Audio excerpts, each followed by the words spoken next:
je suis libéré. Mes péchés sont pardonnés. Maintenant je suis sauvé. Délivré, oui, je suis délivré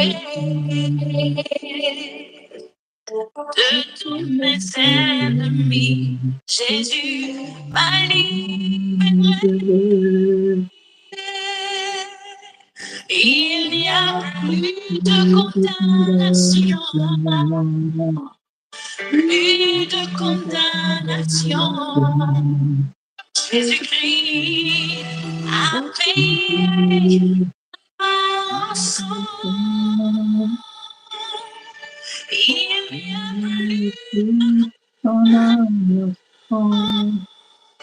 plus de condamnation. Je suis libéré, acheté en son nom.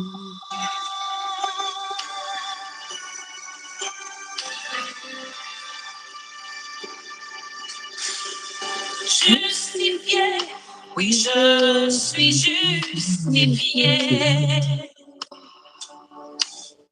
Ma culpabilité, Jésus l'a enlevé. Sanctifié, oui, je suis sanctifié. Par le sang de l'agneau qui m'a régénéré. Il n'y a plus de condamnation, plus de condamnation. Jésus-Christ a payé ma rançon. Il n'y a plus de condamnation, plus de condamnation. Je suis libéré, acheté en son nom.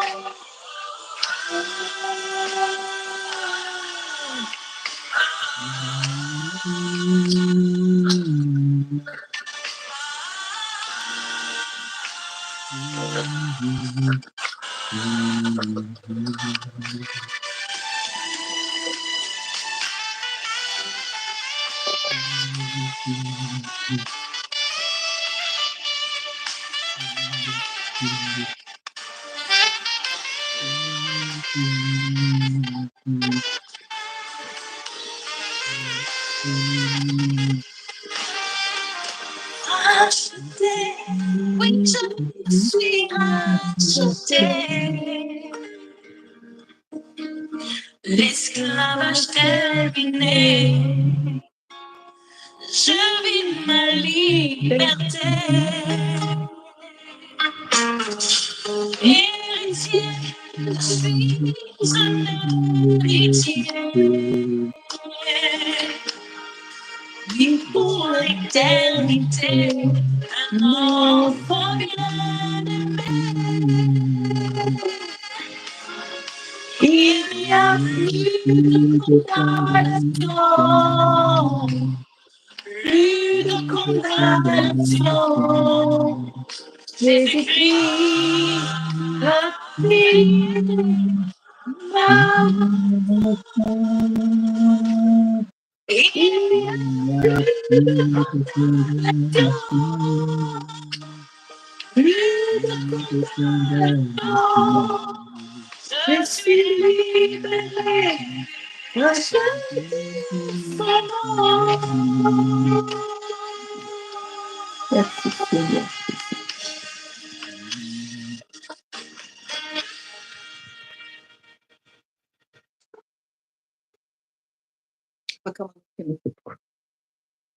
Alleluia, amen. Dia misaotra ny tompontsika ry havana dia faly miaraba anareo zany a izay mianadahy indray amin'izao sabata fahavalo ny volana febroary 2024 izao a dia misaotra ny tompontsika noho ny famindram-pony afaka dera manome voninahitra azy. Dia arak'izany iry izany tokoa dia ny Tompo no manafaka Jesosy Kristy no hanafaka antsika. Ka raha vonona isika zany vonona ianao manaraka eto mivantana na manaraka dia tena hanafaka anao tokoa ny Tompo araka ny teniny fa raha ny zanaka no afaka dia ho afaka tokoa ianareo. Dia ho avy ny tenin'ny Tompo hibebahantsika avy eo fa hanafaka, tena ho vonona ho afaka tokoa ve ianao mba hahazo an'izany araka ny tononkira teo hoe hamasinina, hamarinina araka ny tenin'Andriamanitra, araka ny rahan'i Jesosy ihany koa. Dia misaotra ny Tompo tsika alohan'ny handraisantsika ny tenin'Andriamanitra izay hibebahantsika dia hivavaka tsika aloha hisaotra ny Tompo hametrahantsika ny asa rehetra amin'izao fotoana izao. Vavaka isika Tompo. Endry Andriamanitra iray, ry Jesosy Kristy Tompo fanahy masina, misaotra anao izay midera sy mankalaza amin'ny voninahitra anao satria ianao Andriamanitra tsy miova hatramin'ny taloha, ankehitriny ary mandrakizay. Ianao ilay Andriamanitra anto ny zavatra rehetra, tompon'izao rehetra izao. Ianao no miteny dia aro izao rehetra izao. Ka ianao ilay Andriamanitra tsy miova hatramin'ny taloha, ankehitriny ary mandrakizay. Ianao tokoa ilay Andriamanitra Abrahama, Isaka sy Jakoba, Andriamanitra ireo mpanomponao maro, indrindra Andriamanitra naniraka ny zanakao lahy tokana Jesosy Kristy ho ety amin'izao tontolo izao hamonjy, hanavitra anay, hanafaka anay indrindra ka dia nisolo vona ianao tokoa Jesosy, nisolo vona teo amin'ny hazofijaliana ary ny ranonao izay nalotsaka teo amin'ny hazofijaliana ampy manadio sy manavao anay ka dia azo izany fahafahana izany izay Jesosy androany ka dia miseho aminay, tenena aminay amin'ny teny rehetra izay hibebahanay mba ho sazy ho afaka sy amin'ny teny izay mbola hazavaina amin'ny sitraponao entin'ny mpanomponao ary indrindra raha misy olona vonona handray anao androany hiverina aminao dia ianao no hamangy sy hiasa sady amin'izany fotoana izany. Vitanao izany Tompo, tsy hainao ka dia misaotra amin'ny fiasanao sady amin'ny vanim-bavaka ataonao aminay dia mamindrafo aminay mandrakariva, mamelany heloka ary indrindra ilay ranao fisoa hanadio anay tsirairay avy. Rehefa ny anao masina nitarika anay eto dia mitenena foana araka ny fombanao fa vonin-kiaino izay amin'ny anaran'i Jesosy Kristy. Alleluia. Amen. Amen. Ny tenin'ny Tompo izay akantsika teny hibebahantsika dia ao amin'ny Matio 5:5 ny 9-7 ka hatramin'ny 1:10. Matio 5:5 9-7 ka hatramin'ny 1:10. Teny efa fantatsika izany io izay amin'ny lohateny aty amiko ity izany hoe nitovy teny teo an-tendrombohitra. Matio 5:5 ny 9-7 ka hatramin'ny 1:10. Vakitsika aloha izany avy eo dia avy eo raisintsika izay teny hitondrany fanahy masina antsika indrindra hibebahantsika satria izay foana ny tenin'ny Tompo. Ny Tompo ny teny amintsika izany aza manana inona na inona fa aoka ny fivavahana sy ny fifonana ary ny fisaorana no entinareo mangataka amin'ny zavatra rehetra. Izay zany tokony tsy hanatsika, tokony tsy hierikerika nefa mila mivavaka. Mivavaka moa izany izao ataontsika izao fivavahana, izao fotoam-pivavahana dia mila maharitsika ary hifontsika avy eo ka ny fonana koa tian'ny Tompo foana hifontsika, hibebaka aminy hanantona azy amin'ny fanendretena ary indrindra misaotra amin'ny zavatra rehetra hozy izy ka dia vakitsika ny teny amin'ny Matio 5:5 manomboka amin'ny 9-7 zany amin'ny anaran'i Jesosy ny lohateny eto amin'ny baiboliko hoe ireo fahasambarana. Amin'ny anaran'i Jesosy, sambatra ny mahantra ampanahy fa azy ny fanjakan'ny lanitra. Sambatra ny malahelo fa izy no ampaherezina. Sambatra ny malemy fanahy fa izy no andovan'ny tany. Sambatra ny noana sy mangetaeta ny fahamarinana fa izy no vokisana. Sambatra ny mpamindra fo fa izy no hamindrana fo. Sambatra ny madio am-po fa izy no ahitan'Andriamanitra. Sambatra ny mpampihavana fa izy no atao hoe zanak'Andriamanitra. Sambatra izay enjehana noho ny fahamarinana fa azy ny fanjakan'ny lanitra. Sambatra ianareo raha ratsian'ny olona sy enjehiny ary asian'izay teny ratsy rehetra itenenan'ny lainga anareo noho ny amiko. Mifalia sy miravoravo ianareo fa lehibe ny valim-potianareo any an-danitra fa toy izany ihany no nanenjehany ny mpaminany izay talohanareo. Amen. Araka ny teny fantatsika teo zany efa ny tena teo dia teny fantatsika ity teny tsy tena hoe tena toriteny voalohany nataon'i Jesosy izy io zany fa Io zany natao hoe fampianarana tovi-teny nataony voalohany tendra tendrombohitra rehefa nanantona azy ny olona. Fa raha vakiantsika ny eo aloha kely eo dia efa tany a Galily Jesosy efa nitovy-teny nampianatra tany amin'ny sinagoga hozy izy sy nitony ny filazantsara ny fanjakana ary nanasitrana aretina rehetra mba amin'ny rofo rehetra tamin'ny olona. Dia fantatry ny olona zany ny elo sy izy dia niely naneraka ny Siria ny lazany ka noentin'ny olona tany aminy ny marary rehetra izay azon'ny aretina maro samihafa sy ireo nampahorian'ny adi-tsaina dia ny demoniaka sy izay marary ny andro be ary ny malemy ary nahasitrana ireny izy. Dia nanaraka azy ny vahoaka betsaka avy any Galily, Dekapolosy, Polisy, Jerosalema, Jodia ary ny avy any andafin'ny Jordana. Zany hoe efa nitovy-teny tany amin'ny sinagoga izy efa nampianatra ihany koa fa teto izy no hitany fa be loatra le olona zany nanaraka azy dia nankeny an-tendrombohitra. Zay mahatonga anazy ao ambony kely eo zany andininy voalohany sy faharoa aminaran'i Jesosy hoe ary Jesosy no nahita ny vahoaka dia niakatra teo an-tendrombohitra. Rehefa tafapetraka izy dia nanantona azy ny mpianany dia nanomboka niteny izy ka nampianatra azy ireo hoe de zay zany le fahasambarana nitenenintsika teo. Amin'io alohan'ny nanaovan'i Jesosy io asa io de efa fantatsika fa ny eo ambony loha kely io zany tantara naterahan'i Jesosy ny firazanany koa hoe hatrany amin'ny Abrahama. Maninona no natao tamin'ny Abrahama ny filazana ny firazanan'i Jesosy nefa Abrahama ary efa nanana ny ray aman-dreniny fa Abrahama no nividian'Andriamanitra zany dia nanomboka teo no natao ny firazanana ny tetiandron'ny firazanan'i Jesosy dia aveo izy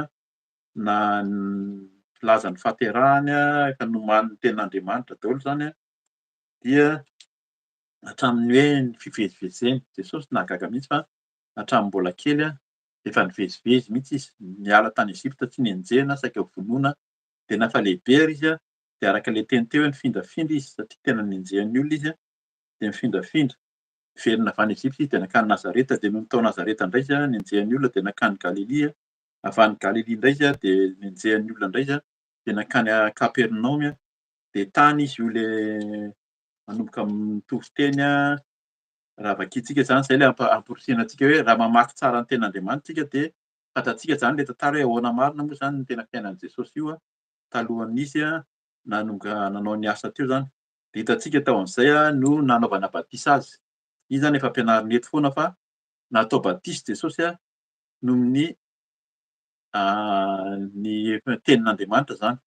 Zao no mpanao batisa izay nanao batisa moa zany no natonony tsy nanaiky tamin'ny voalohany fa Jesosy miteny hoe ataovy ihany. Dia natao batisa izy rehefa vita batisa izy dia nentin'ny ny fanahy. Vakiantsika andininy toko fahaefatra kely vetivety ahafantarantsika an'izany aminaran'i Jesosy hoe ary Jesosy dia noentin'ny fanahy nakany an-tany efitra mba halainy devoly fanahy. Hoe ny fanahy mihitsy nitondra anazy rehefa vita batisa izy nefa nanao fivadikanana izy zany. Zay zany hoe efa vita batisa dia matetika eo zany mila mitandrina tsara zany tsika tompon'Andriamanitra fampianarany amintsika eto foana. Rehefa ao aorianan'ny batisa io dia tena tonga mihitsy ny devoly ny tsy misalasala hanapotika sy hampiherikerika ny finoantsika hoe tena marina tokoa hoe zany le fanarahako an'Andriamanitra ity. Fa Jesosy ary hoe zanak'Andriamanitra dia tena hoe nentin'ny fanahy mihitsy tany an'efitra ho alainy devoly fanahy.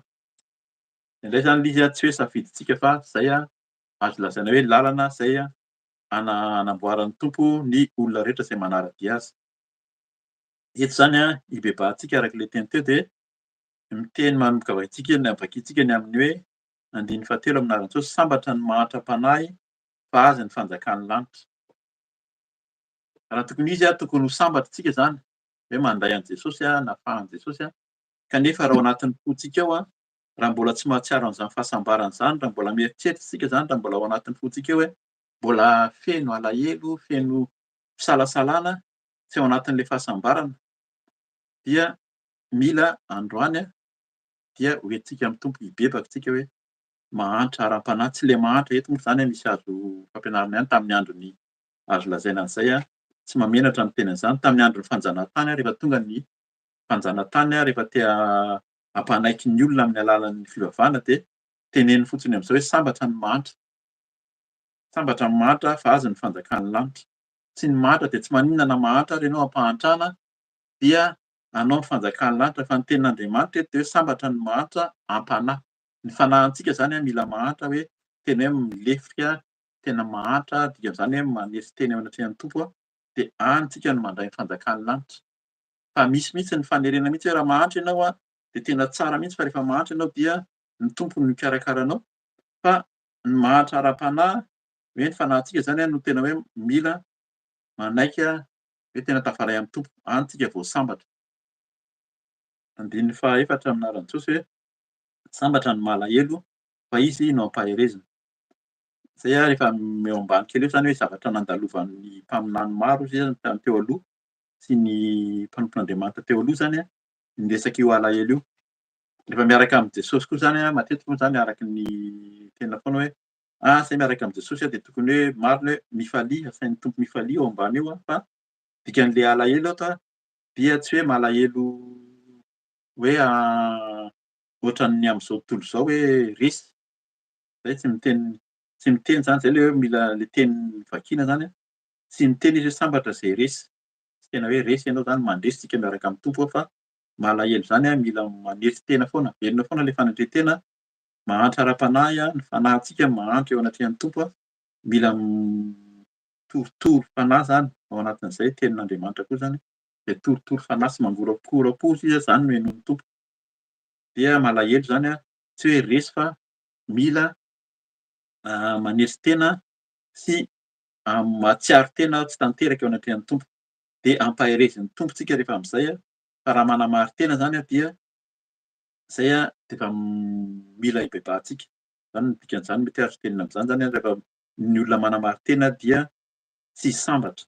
Azo tenena am'zay ny azo tenenina eto zany ibebahantsika daholo zany andininy fadimy amin'ny anaran'i Jesosy hoe sambatra ny malemy fanahy fa izy no andovan'ny tany. De mbola mipetraka ety ihany izy fa tsy tapahana le tenin'Andriamanitra, ampianarina foana raha misy manala ny tenin'Andriamanitra izy dia izy no fahaizan'Andriamanitra ny apokalipsy zany efa noteneniny fa sambatra ny malemy, isana tena malemy ianao de tena hainao mihitsy hoe ny tena tsara zany hoe malemy hoe tsisy olona malemy zany hoe ka tena atao hoe azo lazaina hoe sambatra.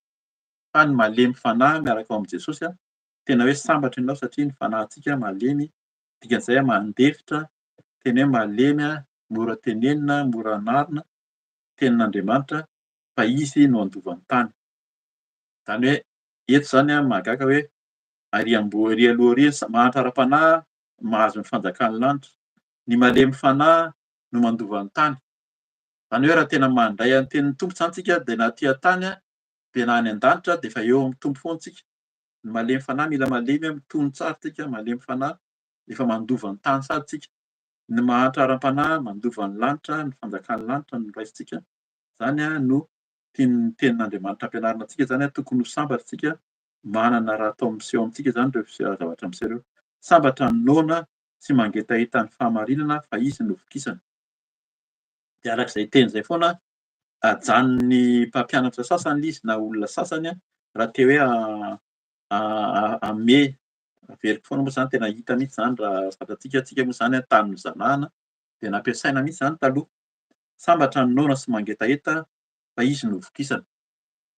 De tsy maninona nareo na noana sy mangetaheta fa ho vokisana nareo fa ny tena sambatra de ny noana ny fahamarinana sy mangetaheta ny fahamarinana. Zany hoe io le tenena eto foana hoe mitady ny fahamarinana antsika rehefa tena mandeha araka ny fahamarinan'Andriamanitra de efa sambatra tsy matahotra intsony zany. Hoe rehefa noana tsy dikan'izany noana zany dikan'izany tadiavina le izy. Tsy voky tsika fa raha voky de efa samy efa afa-po daholo hoe efa voky nareo ka efa tsy maninona fa noana dikan'izany zay ny tena sambatra zany tsy le vokin'ny fahamarinana na hoe efa tsy mila fahamarinana intsony fa ny mangetaheta. Zany hoe tadiavina foana io zany na de efa miaina ao anatin'ny fahamarinana ary tsika de mbola mitady foana hoe mba te ho sambatra noana mitady ny fahamarinana foana. Betsaka ny fahamarinana zay aseho amin'ny tenin'Andriamanitra arakaraky ny idirantsika amin'ny fanarahana ny Tompo de misy fahamarinana ampianarina. Ty indray misy fahamarinana tiany ambara tsara. Arak'le teny teo hoe ny fahamarinana teo aloha tamin'ny mbola tsy nafantatra de tenenina janona fotsiny hoe noana sy mangetaheta, ny mahantra fotsiny fa tsy le hoe mahantra ara-panahy sy ny mangetaheta ara-panahy, fahamarinana malemy fanahy. Ka zay le izy hoe fantatsika ny tenin'Andriamanitra de hitantsika hoe zay kay natao hoe fahamarinana tokoa de Zay no mampangetaita antsika ny fahamarinana fa ho vokisana fahamarinana antsika sy voakisana sy tsy hangetaita fahamarinana intsony rehefa hoe tena sambatra miaraka amin'ny Tompo zany. Fahamarinana dia ny tenin'Andriamanitra, Jesosy ihany ny fahamarinana, dia izy zany no namoaka antsika manomboka izao. Zay ilay bebaka tsika raha mbola tsy mahatsiaro hoe voky ao amin'i Jesosy tsy sambatra tsika fa tadiava foana zany Jesosy. Zay no ampianarina foana hoe fenoy an'i Jesosy ny tenanao dia aoka tsika ho voky ny tenin'Andriamanitra, voky an'i Jesosy fa ho sambatra tsika. Sambatra ny mpamindra fo, 15 amin'ny anaran'i Jesosy, mpamindra fo fa izy no hamindrana fo. Io zany dia hibebahantsika foana daholo zany anatin'ny fibebahana andeha hibebaka manko tsika izao dia miteny ny Tompo, ny mpamindra fo dia sambatra. Eo dia tena fakapana mihitsy amintsika olombelona ny amin'ny famindram-po arak'ilay efa teny teo ny fanamarinana tena. Indraindray tsika mieritreritra hoe tanteraka, mety tena hoe marina, mety tena tsika mihitsy ny marina, fa indraindray ilay olona mifanehatra amintsika na ny olona manodidina mety hoe tena diso, fa tsy mamindra fo tsika fa vao maika tena ohatran'ny hoe lasa feno verina amin'ilay resaka fanamarinana tena teo. Fa mila zany tsika hoe fa izy no hamindrana fo. Raha tsy mamindra fo tsika, nisy tenin'Andriamanitra teo aloha teo raha tadidintsika tany amin'ny Matio 5 tsy lavitra loatra teo, ny amin'ilay vavaka nampianarin'ny Tompo hoe raha hitantsika tsara ny any amin'ny vavaka nampianarin'ny Tompo nampaherezana teto angamba tsara vakiana kely amin'ny anaran'i Jesosy 12 ny ao amin'ny Matio 5:12 amin'ny anaran'i Jesosy, ary mamelà ny elokay tahaka ny namelàna izay meloka taminay. Zay zany hoe izay namela heloka tamintsika, tsika mamela heloka an'ilay olona, zay vao mamela heloka antsika ny Tompo. Amin'ny anaran'i Jesosy 14 fa raha mamela ny fahadisoan'ny olona ianareo dia mba hamelany anareo ny Rainareo izay any an-danitra. Fa raha tsy mamela ny fahadisoan'ny olona kosa ianareo dia tsy hamela ny fahadisoanareo ny Rainareo. Mazava mihitsy zany teny Tompo mbola fampianaran'i Jesosy zany fa zay ilay hoe vakiantsika ny tenin'Andriamanitra dia aoka tsika haingany ny Tompo hibebaka tsika avy eo mba hamindra fo tsika, dia mba tsia koa zany hamindran'ny Tompo ny fo koa tsika satria zay raha tsy hamindra fo amintsika ny Tompo dia sady tsy ho sambatra tsika no tsy hain'ny vavakantsika arak'ilay vavaka nampianarina teo zany 15 amin'ny anaran'i Jesosy hoe sambatra ny madio am-po fa izy no ahitan'Andriamanitra. Io dia tena teny averina eto amin'izao fiaraha-mivavaka izao foana hoe madio am-po izy no ahitan'Andriamanitra. Te hitan'Andriamanitra tsika, zay no tena tanjona. Ho avy Jesosy ho tafiditra ve ianao any an-danitra, ho tafiditra ao amin'ny lanitra ve tsika te hitan'Andriamanitra tsika, fa raha izao tsika no tsy manaraka ny Tompo, tsy mandeha araka ny sitrapon'ny Tompo dia arak'ilay teny foana hoe tsy tafiditra. Fa mihidy ary ilay vavahady, varavarana dia anisany hoe tavela any ivelany na dia samy miambina amin'ilay 5 adala sy 5 andry, ilay Virjiny adala zany sy 5 andry dia izay mihitsy samy nandray ireo samy niambina teo fa rehefa tsy nitahiry loatra an'ilay solika hozy izy dia vao hiditra tany ivelany ilay adala.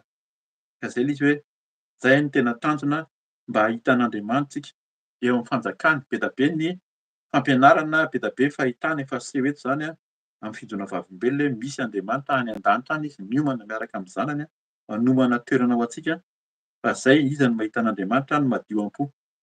Dia zay zany hivavahantsika koa mba hadio am-po tsika, madio am-po araka ny any amin'ny Isaia izy miteny mihitsy hoe raha ny helokareo no tsy hidiran'ny soa aminareo no mampisaraka anareo amin'Andriamanitra. Mila madio am-po zany tsika mba hahitan'Andriamanitra. Te hitan'ny Tompo tsika, izao vavaka ataontsika izao dia mba hahitan'ny Tompo zany no amporisihana ny tsirairay avy. Hahitan'ny Tompo ve tsika ho tafakatra ve ho avy Jesosy ho hahitan'Andriamanitra tsika. Ny fahasambarana izay nambaran'i Jesosy eto zany dia arak'ilay teny teo mety efa hitantsika aty an-tany, andovan'ny tany, tsy hahita ny fanjakan'ny lanitra fa ny tena tanjona dia hitan'Andriamanitra, ny fahadiovam-po, mamindra fo, noana sy mangetaita ny fahamarinana, malemy fanahy, mahantra ara-panahy, zany rehetra rehetra zany tian'ny Tompo arahantsika daholo. Indraindray zany mafy manaraka an'izany satria fanetretena tena zany ny ao ambadika an'izany rehetra rehetra zany ka zay no tian'ny Tompo ampianarina antsika foana zany mba ahazoantsika ny fanjakan'ny lanitra. Andininy 7 amin'ny anaran'i Jesosy, sambatra ny mpampihavana fa izy no atao hoe zanak'Andriamanitra. Zay zany zanak'Andriamanitra zany matetika efa tsy tenenina intsony hoe raha mitenitsika hoe zanak'Andriamanitra dia araka ilay teny teo fa manamaro-teny nareo fa izy nareo no milaza anareo zanak'Andriamanitra. Nefa Jesosy mihitsy miteny fa zanak'Andriamanitra isika rehefa nodiovina, nandray an'i Jesosy ho tompo sy mpamonjy, natao batisa amin'ny rano be ianao dia nifoha nandray an'ny tompo dia nandray ny fanahy masina ianao natao batisa amin'ny rano sy amin'ny afo hozy izy sy amin'ny fanahy masina dia iny ianao no atao hoe zanak'Andriamanitra. Fa eto zany ny ampianariny koa na nandray an'i Jesosy ary ianao ka mbola hoe araka ilay teny teo tsy manesy tena mbola io zany tena mampianary tompo mihitsy eo amin'ny fontsika eo ny fo eto no tena tiany Jesosy tenenina amin'ny resaka fo foana izy amin'ny ity taona ity efa notenenin'ny tompo tamin'ny alalan'izao fiaraha-mivavaka izao tany am-boalohany fa eo mila mitandra mihitsy zany tsika ny amin'ny fo. Eo no idiran'ny devoly ka eo ampianarin'ny tompo mila mampiavana antsika manana fanetretena dia mba hitady fihavanana amin'ny olona rehetra koa fa zany atao hoe zanak'Andriamanitra zany. 10 sambatra izay enjehana noho ny fahamarinana fa aza ny fanjakan'ny lanitra. Dia miverina eto indray zany tery am-boalohany dia sambatra ny mantra-panahy fa aza ny fanjakan'ny lanitra. Dia eto indray averina hoe sambatra izay enjehana noho ny fahamarinana. Tsy enjehana fotsiny. Misy zany olona enjehy sambatra izay enjehana nareo dia sambatra nareo fa tsy enjehana fotsiny fa noho ny fahamarinana. Zany hoe noho ny fahamarinana zany dia tena hoe mitady ny fahamarinana tsika. Andao tsika hiaraka hitady ny fahamarinana.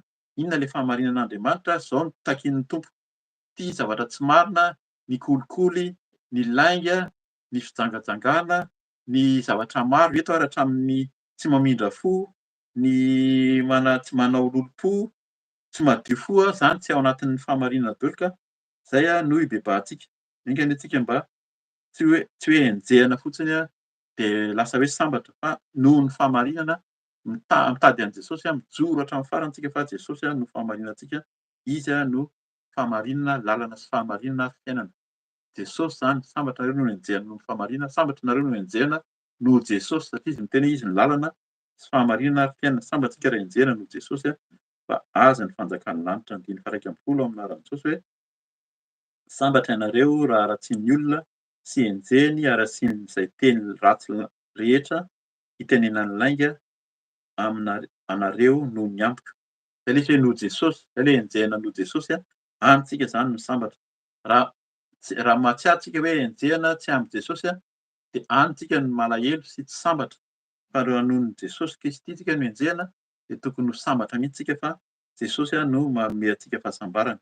Dia 12 farany amin'ny anaran'i Jesosy hoe mifalia sy miravoravoa ianareo fa lehibe ny valim-potianareo any an-danitra fa toy izany ihany no nanenjehany ny mpaminany izay talohanareo.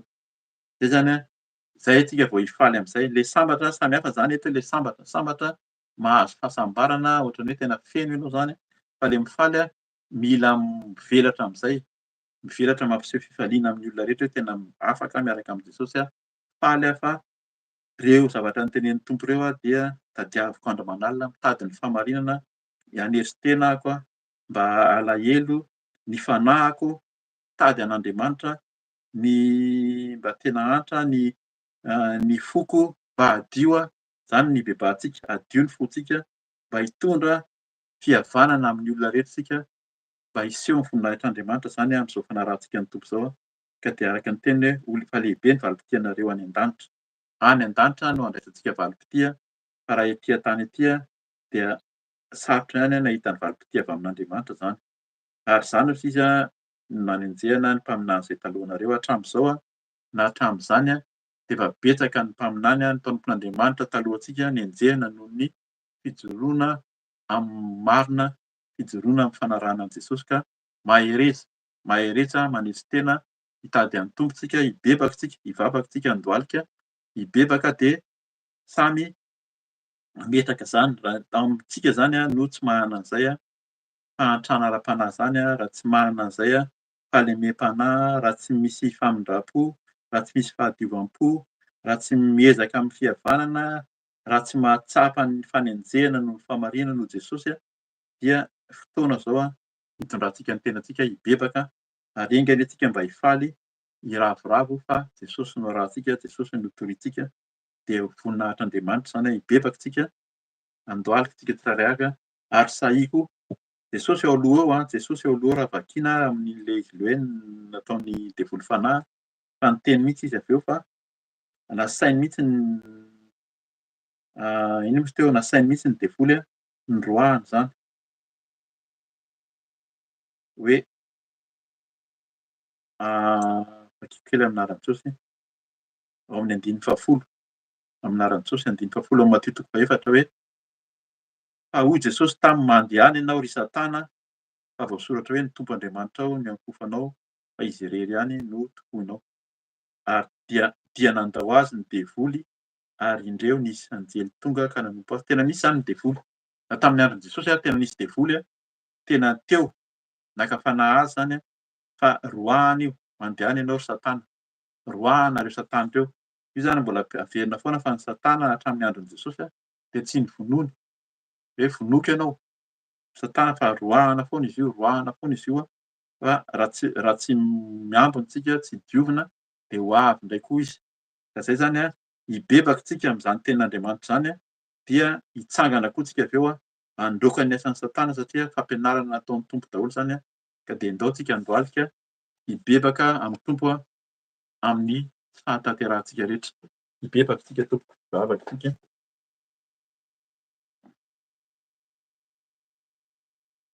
Ry Andriamanitra iray, i Jesosy Kristy Tompo, eny Tompo, misaotra anao izay ny amin'ny teny omenao androany. Misaotra anao ny amin'ny fampaheresana, misaotra anao indrindra tanteraka izao fotoana izao dia noho ianao no miaraka aminay, ianao mandamina aminay. Tianao izay Tompo ho afaka amin'ny fahotana, amin'ny fahalemena rehetra, amin'ny asan'ny devoly, amin'ny asan'ny Satana ka dia izany no antsoinao anay.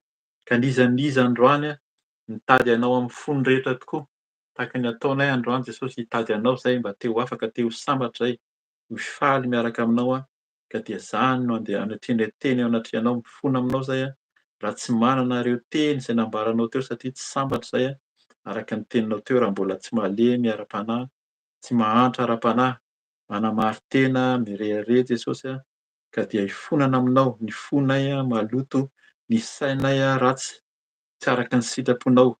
Eny Tompo, ary izany dia hitanay etỳ amin'izao tontolo izao indraindray matetika ary izany ny fakam-panahy hitanay etỳ amin'izao tontolo izao zavatra hitan'ny masonay, zavatra renin'ny sofinay, zavatra ataonay ihany Jesosy no helika mampisaraka anay aminao. Ka izany ny fonana aminao, mifono aminao amin'ny fahalemena rehetra raha nijery tsy araka ny sitraponao amin'ny masonay. Diovy amin'ny ranonao soa ny masonay fa ny ranonao irery ihany no ampimanadio hanavao anay ka mba hahafahanay mijery fijery vaovao no hitanay manomboka izao sy ampiasainay Jesosy amin'ny fanarahana anao hijery anao izahay, hitady anao ary mba hihaino anao koa izay ny sofinay diovy, sofinay raha mierikerika amin'ny zavatra maro etỳ amin'izao tontolo izao raha mierikerika amin'ny zavatra henonay koa dia fonana aminao Jesosy. Esory izany satria izany no mampierikerika ny fonay ka teneninao fa ao amin'ny fonay ao no misy ny aina ka izany no angatahanao Jesosy, izany no tianao ahazonay ny aina ahafahanay mihaona aminao satria teninao izany fa sambatra izay raha tena madio am-po. Fa izany no hahitanao Jesosy, hahitanao any an-danitra any, te hihaona aminao izay any an-danitra, te hihaona aminao, te hahita ny voninahitra ao izay Jesosy. Ho avy ianao, ho avy tsy ho ela ianao ka izany no tianao. Tsisy intsony hozy ianao ny fotoana fa amin'izao fotoana izao dia mitady anao izay mba ho aingany, mba ho raisinao, hihaona aminao any an-danitra any. Ka dia mamindra-fo aminay tsirairay avy, ny masonay, ny sofinay mierikerika, ny lelanay, ny vavanay izay mibedibedy foana tsy araka ny sitraponao. Betsaka ny fiteny, betsaka ny zavatra ambara tsy araka ny sitraponao Jesosy izay matetika dia tsy mitondra fihavanana tokoa araka ny teninao teo. Fa tianao izay mba hitondra hampihavana Jesosy, hampihavana anao. Izany no tena tianao hampihavana anao ny olona aminao Jesosy. Ianao no tena tianao hampihavanana ka dia izany no ataonay Jesosy. Eny Tompo, mba fanirianay dia hampihavana hahitan'ny olona fa ianao ilay zanak'Andriamanitra, ianao ilay Jesosy Kristy ka dia ampio izay Jesosy hanambara anao foana. Ianao tokoa ilay fahamarinana, ianao ilay fahamarinana, mangetaeta ny fahamarinana sy noana ny fahamarinana hozy ianao. Ianao ilay fahamarinana ka dia izany no tianay Jesosy, mangetaeta anao izay noana, tady anao foana Jesosy, andro aman'alina, izany no antony hivavahanay aminao. Ibebahanay andro aman'alina satria tsy feno zahay Jesosy, tsy voky zahay fa milanao le teninao, milanao le teny tonga nofo ka de misaotra indrindra le ranao Jesosy ataovy mikoriana ao anatinay, hinananay finoana ka hiala ny fo ratsy, ny fo tsy mendrika rehetra, adio am-pozy ianao, adio ny fonay, le ranao ampy manadio, le ran'i Jesosy hanadio ny fonay, hanadio ny tenanay. Eny Jesosy mangetaeta, ny ranao zay hitoro ny filazantsara ety am'zao tontolo zao ka de hamasiny ny tongotray, hamasiny ny tananay hanambara sy hiasa ho anao irery ihany. Hitoro ny filazantsara, handeha amin'ny lalana, ety ny lalana hozy ianao tery ny lalana mankany aminao nefa ampio zay Jesosy tantano zay fa tsy mahantana anao ka dia ampio zay Jesosy, mila anao foana zay, mila anao zay, mila ny ranao soa hitantana hanadio anay, mila anao Jesosy hanolontsaina ary indrindra, mila anao zay hitantana anay. De le ranao ampy manadio no angatanay ary rehefa hosotroinay zany ianao miteny fa ianao le rà, ianao le rano, tonga ranonaina.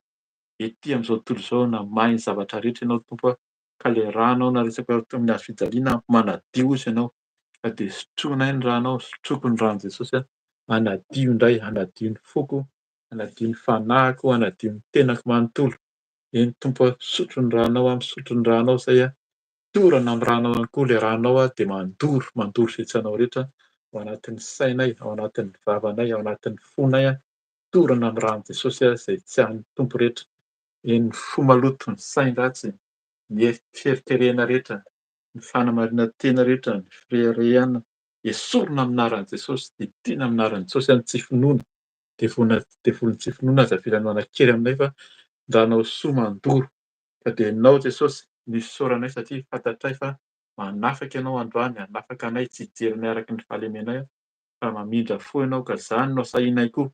Ho sahy izahay tsirairay avy, n'iza n'iza androany, mibebaka Jesosy manaiky fa ianao ny tombo sy mpamonjy manaiky fa ianao mahay ny zavatra rehetra, nifoana taminao, mibebaka taminao dia mahatsiaro voadio dia engany Jesosy ianao ampijoro, ampahery ny tsirairay avy, hiaona aminao any an-danitra any ka zany no asahinay mijoro koa ianao miteny hoe roahy ny devoly dia handositra anareo ka de hitsangana izay handroaka ny asan'ny devoly koa. Inona fikasan'ny devoly Satana amin'ny fiainanay, amin'ny ataonay rehetra, amin'ny asa fanompoana dia amin'ny anaran'i Jesosy Kristy avy Nazareta no androanan'ny devoly Satana, hiala nareo Satana mivoaka, miala ny devoly Satana mampikerikerika tsy ahafahanay mahita ny voninahitr'Andriamanitra, tsy ahitanay ny fahasambaranao aminao Jesosy ny fanafahana. Efa teninao zany fa raha ny zanaka no afaka anareo de ho afaka tokoa nareo, ho afaka izay Jesosy ny amin'ny fahatorana rehetra ataon'i Satana. Roahana ny devoly mpamatotra, devoly mampiainga rehetra ny lainga sy ny fitaka ataon'i Satana. Roahako amin'anaran'i Jesosy Kristy, tsy hanjaka amin'ny tenako, tsy hanjaka amin'ny ankonako, tsy hanjaka amin'ny fianakaviana, tsy hanjaka amin'izao asa fanompony zao, tsy hanjaka amin'ny mpanompo ny tsirairay avy, ny asan'ny devoly Satana. Itiana amin'anaran'i Jesosy ny devolin'ny Losifera, devolin'ny Belzebouba mpandainga, mpamitaka, devolin'ny mpamitaka rehetra, kerikerihana, roahana amin'anaran'i Jesosy Kristy. Devoly mitondra lainga, fitaka amin'ny tenin'Andriamanitra, tsy ahitana ny voninahitr'Andriamanitra, tsy ahitana ny fahamarinana rehetra, itiana amin'anaran'i Jesosy Kristy ho anavariana rehetra avy, tsy hanakely, tsy hanapahefana. Ny ran'i Jesosy andrakotra, ny ran'i Jesosy any adio. Ianao Jesosy miasa hanala zay tsy anao rehetra. Amin'ny asan'ny Satana inona ny devolin'ny lainga, mpamitaka, mpandainga, devolin'ny fampisarahana, devolin'ny loza sy ny aretina. Inona endrika aretina, tsimoka aretina, valana aretina amin'ny tenako, amin'ny fiainako, amin'ny ankonako, didiko amin'anaran'i Jesosy Kristy ny loza, ny aretina, ny fahafatesana. Itiana amin'anaran'i Jesosy Kristy avy Nazareta ny devolin'ny fahafatesana, fikasana rehetra, miala any amin'ny rehetra afo, devoly mitondra loza, devolin'ny fanenjehana tsy araka ny sitrapon'Andriamanitra, devolin'ny fanakorontanana, roahako amin'anaran'i Jesosy Kristy, devolin'ny fanaratsiana rehetra, ny fankahalana, inona fankahalana amin'ny fiainako, amin'ny tenako, amin'ny asan'Andriamanitra, itiako amin'anaran'i Jesosy Kristy, tsy hanakely, tsy hanapahefana. Ran'i Jesosy Kristy no andrakotra, ny ran'i Jesosy Kristy no hanjaka amin'ny fiainako, hanjaka amin'ny tenako. Ianao Jesosy niasa, ianao niasa ny ranao, alefananao masina le afon'ny fanahy, le afon'ny fanahy dorana amin'ny afo, dorana amin'ny afo ny asan'ny devoly Satana rehetra, devolin'ny Jezebela, devolin'ny zazavavin-drano, devolin'ny fampisaviana, ny mpamosavy. devoly mpamosavy rehetra dia tiana amin'ny anaran'i Jesosy Kristy. Miala ny devoly fampisafiana, devoly ny fakamoana, devoly ny fahalainana, fahitana ny voninahit'Andriamanitra, devoly ny fahalemena, fampahalemena rehetra. Roahako amin'ny anaran'i Jesosy Kristy any amin'ny rehetra hafa. Devoly mpamitaka, devoly mpandainga, hoahana amin'ny anaran'i Jesosy Kristy, tsy hanan-kely, tsy hanam-pahefana, fa resinareo any amin'ny farihin'ny rehetra hafa ny sazonareo Satana. Dorana, tapatapahana amin'ny ranon'i Jesosy any, mena rana ela, mena rana tranainy, dragona, tapatapahana amin'ny anaran'i Jesosy, miala any amin'ny elo, any amin'ny elo amin'ny anaran'i Jesosy, any amin'ny farihin'ny rehetra hafa. Fazan'ny Satana sy ny devoly rahan'i Jesosy andrakotra, rahan'i Jesosy andrakotra, rahan'i Jesosy Kristy hanadio.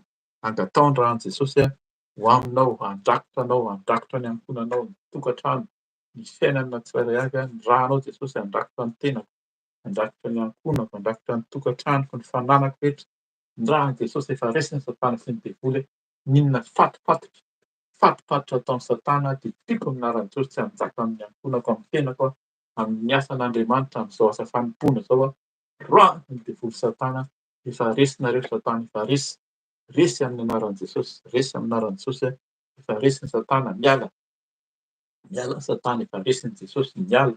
Miala ny Satana, noroahana tamin'ny anaran'i Jesosy dia miala ny farihy rehetra avy, tsy hanjaka aminay intsony, tsy hanjaka amin'ny tenanay, tsy hanjaka amin'ny fiainanay, fa ny ranao andrakotra Jesosy, ny ranao hanadio amin'ny fahaina masina hiasa, dia ho feno izay, ho feno ny fahasambarana, hitady anao, hitady ny fahamarinanao izay manomboka izao ho sambatra izay satria manana anao Jesosy Kristy. Ianao ny fahasambaranay, ianao ny manafaka. Sambatra hozy ianao araka ny teninao koa fa sambatra izay voavelan'ny heliny sy voasarona amin'ny fahotany. Sambatra izay Jesosy, sambatra izay manomboka izao satria avelanao ny helokay tsy mijery anay araky ny fahalemenay ianao fa mamindra fo ary ianao mampianatra anay foana, mampianatra anay hijoro hatramin'ny farany mba ho tafiditra hiaona aminao any amin'ny fanjakan'ny lanitra ao any an-danitra. Dia misaotra indrindra manadio, misaotra manavao, misaotra ny ranao soa manavao anay, misaotra manafaka, misaotra Tompo, misaotra satria teninao izany. Efa mifono izay hozy ianao dia misaora.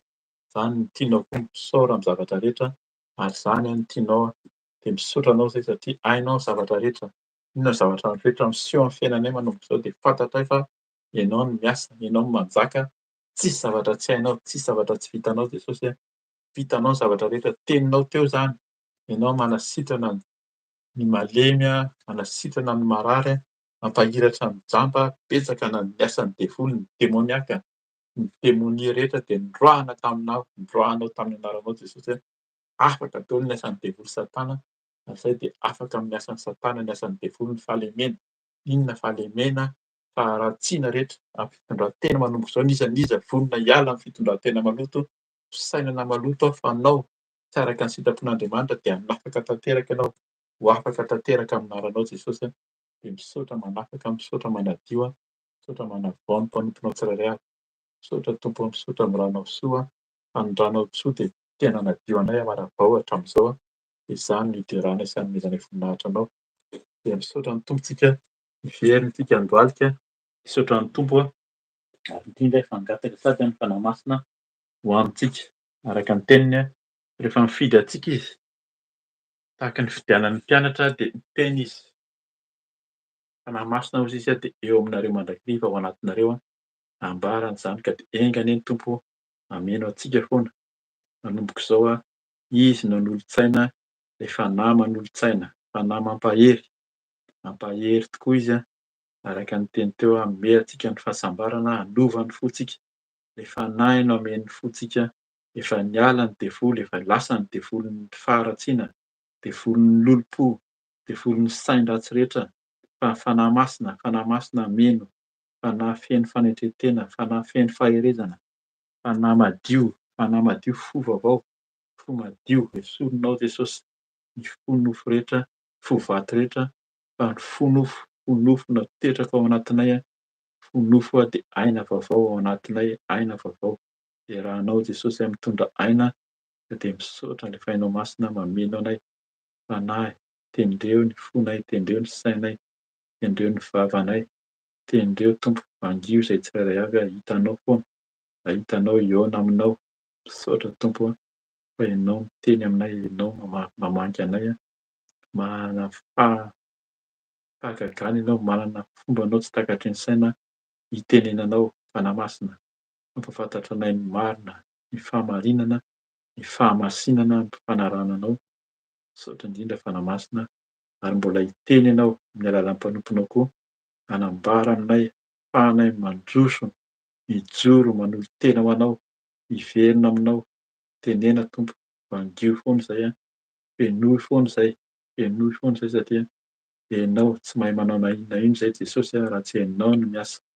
Ianao no tompon'ny asa, tompon'ny fotoana, mandamina ny zavatra rehetra ka dia sehoa ny voninahitra ao, sehoa ny herinao sy ny fahefanao amin'ny fiainanay a. Misaotra miasa, misaotra mamaly vavaka.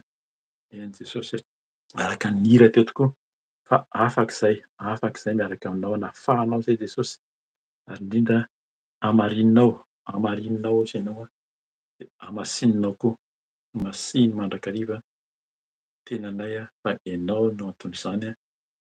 Voninahitra ho anao irery ihany Tompo. Misaotra miasa, misaotra mamaly vavaka, misaotra satria ianao tsy miova. Fa ianao rehefa tia tokoa izy ianao de tena tia hatramin'ny farany a, ka dia ampio izay hazoto hitady anao a, hazoto hanaraka anao a, hazoto hamaky ny teninao, hiresaka aminao foana. Misaotra Tompo a, misaotra amin'ny valim-bavaka sady a, misaotra amin'ny famindram-po. Fa izany no tianao aminay Jesosy ka de tsy hanahy tokoa izay na amin'ny na inona na inona fa hainao ny zavatra rehetra. Misaotra Tompo a, tenena foana koa araka ny fombanao a, amin'ny alalanay tsirairay avy, amin'ny alalan'ny mpanomponao a, amin'ny anaranao Jesosy Kristy anaovanay izany vavaka izany. Misaotra Tompo. Alleloia. Amen.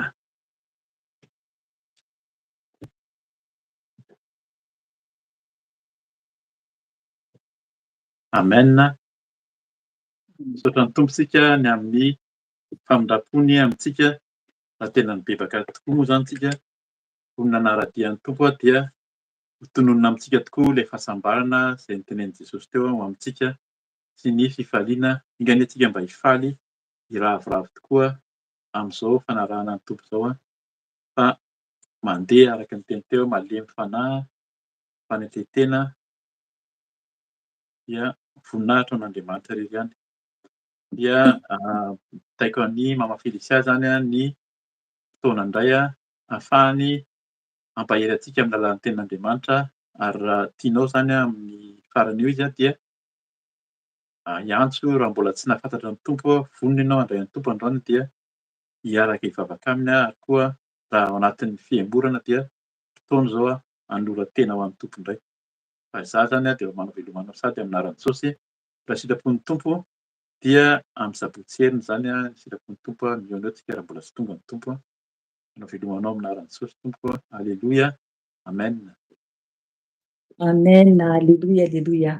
Mankasitraka ny zokerika ny amin'ny fampibebahana. Misaotra an'i Jesosy ny amin'ny teny izay nibebahantsika teo satria misy verset eo amin'ny 9:120 mifandray ny amin'ny teny izay nomeny fanahy masina izay hoentina hampaherezana rehefa avy eo. Mbola faly miarahaba anareo tsiraray avy aho amin'ny anaran'i Jesosy Tompo isaorana ny tompony amin'ny famindram-po satria mbola afaka isika mivory eto. Ry havana betsaka ny olona tsy afaka mivory intsony mivavaka ka araroty ny fotoana mbola ahafahantsika mivavaka satria raha mijeritsika zavatra miseho eran-tany dia tena mampatahotra mihitsy ny amin'ny zavatra ho avy. Ho avy ny fotoana tsy ahafahantsika akory na hiditra ohatr'izao raha hiara hivavaka eto amin'ny YouTube izany fa amin'izao tsika aloha dia mbola miasa miaraka mivory mivavaka dia mbola afaka ka isaorantsika ny Tompo lehibe izany. Alohan'ny ten'Andriamanitra dia manasa anareo hiara hivavaka amiko hangataka ny herin'ny fanahy masina mba izy mihitsy no hiteny fa izaho dia angina, ny nofoko dia angina ka ny fanahy masina no handray ny contrôle manontolo ny momba ahy ny amin'ny teny izay nomeny satria izy ihany no manome ny teny, izy ihany no manomana. Fa zako dia nandray fotsiny izay ambarany ka hiara hivavaka isika tompoko. Jesosy eo mankasitraka feno mideranao mankalaza anao. Misaotra Tompo satria fa afaka nibebaka izay teo. Misaotra Jesosy satria mpamindra fo sy mianatra ianao ary tsara indrindra ianao. Jesosy malala ho. Tonga amin'ny fotoana izay zao Jesosy ny amin'ny andraisanay teny fampaherezana avy aminao, avy amin'ny alalan'ny fanahy masinao. Ka mangataka anao fanahy masina ho, aoka ny nofoko hietry ambany dia ambany. Fa aoka ianao fanahy masina no hisandratra ambony dia ambony. Aoka ianao no hiteny amin'ny alalako, ka zay sitraka ao irery ihany no ho tanteraka. fa ny teny rehetra tsy avy aminao dia oka ianao anafonana izany. Oka koa anao fanahy masina hikasika ny olonao tsiraray avy. Tena atsapa ny fitiavanao ny tsiraray avy. Ka misaotra anao Jesosy amisandrata satria ho avy ianao. Ianao ilay filazantsara soa. Ianao irery ihany no ambara Jesosy io raha mbola velon'aina koa ao. Ka misaotra Jesosy io hidera ho anao rery ihany. Aleloia. Amen. Amen. Ny tenin'Andriamanitra zany izay nomeny fanahy masina antsika anio dia ao amin'ny bokin'ny Matio. Matio 7:20, 2:1-20 ka hatramin'ny 4:20. Mbola misy verset hafa rehefa avy eo. Matio 7:20, 2:1-20 ka hatramin'ny 4:20. Io zany io tenin'Andriamanitra io dia ny amin'ny nanadinana an Jesosy zany, nanadinany Pilato any Jesosy. Tena mampangorangoraka fo mihitsy ny mamaky ny tantaran'ny Tompo. Tsy haiko nareo na ohatra fa tena hoe ny fitiavan'ny Tompo antsika dia tena tsy takatra heverina. Ka asika Tompo tena heverina amin'ny Jesosy satria tena efa ho avy anie izy, efa ho avy izy. Raiso ny baibolinao raha misy baiboly ianao fa raha tsy manana ianao dia miangavy anao tena hiaino tsara mihitsy.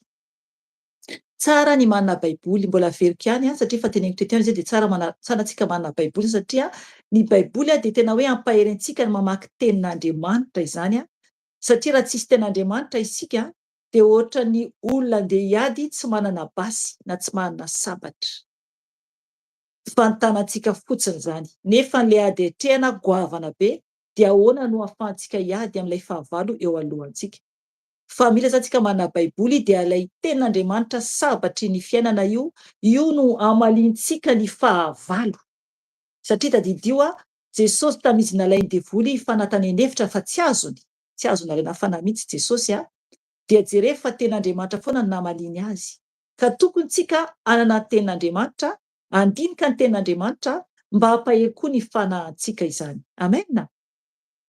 Dia mampahery anao oka koa tena hoe baiboly taratasy zany satria ny telefona mbola iova koa io. Misy ny mbola amandrika anova ny tenin'Andriamanitra ny amin'ny telefona. Mila mitandrina mafy dia mafy isika. Raha koa moa hoe tsisy tsony ny telefona tananao dia nefa anao tsy manana baiboly dia tena mahantra indrindra amin'ny ara-panahy ianao. Amen. Dia hovakintsika ny tenin'Andriamanitra amin'ny Matio aloha 7:20, 2:1-20 ka hatramin'ny 4:20. Fa hovakintsika aloha ny andiny voalohany ny amin'ny 7:20 sy ny andiny faharoa zany. Dia tonga dia raisitsika ilay amin'ny andiny 1:20 ka hatramin'ny 4:20. Hoy ny teny Tompo hovakiko amin'ny anarany. Matio 7:20, andiny voalohany ka hatramin'ny faharoa aloha. No ny maraina ny andro dia nikaondoha ny lehibe ny mpisorona rehetra sy ny loholona hiapanga an Jesosy mba hamonoany azy ho faty. Ary rehefa nafatony izy dia noentiny ka natolony any Pilato gobernora. Tonga dia andeha amin'ny andiny 1:20 isika. Ny titra dia hoe nanadina any Jesosy i Pilato. Ary Jesosy nitsangana teo anatrehany gobernora dia nanotany azy ny gobernora hoe, ianao va no mpanjakan'ny Jiosy? Hoy Jesosy, voalazanao. Ary rehefa nampangainy lehibe ny mpisorona mba amin'ny loholona izy dia tsy namaly akory. Hoy Pilato taminy, tsy renao va izany zavatra maro hiampangana ireo anao izany? Fa tsy namaly azy izy na dia indray mbava aza, ka gaga tokoa ny gobernora. Isaky ny tonga ny andro firavoravoana dia fanaony gobernora ny manafaka mpifatotra iray ho an'ny vahoaka araka izay tiany. Ary tamin'izany nisy mpifatotra malaza iray antsoina hoe Barabasy. Koa noho ny tafangona teo ny olona dia hoy i Pilato, iza moa no tianareo afahako ho anareo, i Barabasy sa Jesosy izay lazaina hoe Kristy? Fantany mantsy fa fialonana no nanoloran'ireo azy.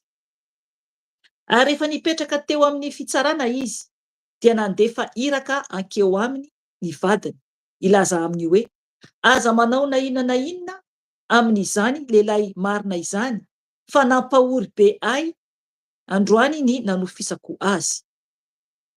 Ny lehibe ny mpisorona mba amin'ny loholona anefa dia nitaona ny vahoaka mba hangataka ny Barabasy ka hampamono an Jesosy. Fa hoy ny gobernora tamin'izy ireo, iza amin'izy roa lahy moa no tianareo afahako ho anareo? Dia hoy izy rehetra, i Barabasy. Ary hoy i Pilato, ahoana kosa ary no ataoko amin'i Jesosy izay lazaina hoe Kristy? Dia hoy izy rehetra, aoka omboina amin'ny hazo fijaliana izy. Fa hoy ny gobernora, inona ary no ratsy nataony? Fa vao maika ny antsoantso izy rehetra hoe aoka omboina amin'ny hazo fijaliana izy. Ary rehefa hitany Pilato fa tsy nisy hevitra fa vao maika ny tomby ihany ny tabataba, dia naka rano izy ka nanasa tanana teo anatrehan'ny vahoaka sady niteny hoe, tsy manatsiny amin'ny raha n'ity lehilahy ity aho, fa rarahanareo. Ary hoy ny olona rehetra hoe, aoka ny rany ho aminay sy ny zanakay. Dia nanafaka ny Barabasy ho an'ny olona izy, fa Jesosy kosa dia nasainy nokaravasiana ary natolony mba homboina amin'ny hazo fijaliana. Amen. Hitanareo, mampalahelo be ny tantara raha tena nanaraka tsara ianao. Betsaka be ny tiany fanahy masina ambara amin'io teny io, be dia be, tena be dia be. Misy version hafa ho raisiko amin'ny anerian'ny bokon'ny Jaona, misy ifandraisana zany amin'ilay tantara ny amin'ny Jesosy, ilay tonga zany noentina teo anatrehan'ny Pilato aloha. Eto zany ny ten'Andriamanitra dia manambara hoe, andiny voalohany hoe, no ny maraina ny andro dia nikaondohan'ny lehiben'ny mpisorona rehetra sy ny loholona hiapanga an Jesosy mba hamonoany azy ho faty. Ary rehefa nafatony izy dia noentiny ka natolony any Pilato gobernora. Amen. Eo aloha. Eto zany dia manambara sahady fa ry olona ireo dia nikaondoha, zany hoe nikaondoha nitetika zany. Rehefa ohatra hoe miteny mikaondoha dia mieritreritra zavatra tena anatin'ny loha mihitsy, tena inona ny atao, tady hevitra zany. Ny hevitra tadiavin'izy ireo zany dia noho ny avy eo farany dia hoe ny hamonoana an Jesosy. Le mikaondoha dia hoe inona ny ataontsika, inona ny ataontsika. Dia nitetika izy ireo dia hoe ny hamonoana an Jesosy. Zay zany anatin'ny sain'izy ireo. Izay zany hoe hamono an Jesosy. Ary rehefa nafatony izy dia noentiny ka natolony any Pilato gobernora. Amen. Hitanareo zany. Eto ireo olona ireo izay nikaondoha dia olona tena hoe olona ambony zany. Jerevana ilay izy lehiben'ny mpisorona rehetra sy loholona hiapanga an Jesosy. Lehiben'ny mpisorona rehetra ozy izy. Lehiben'ny mpisorona rehetra. Ny mpisorona dia fantatsika tsara mijentsika any amin'ny testamenta taloha.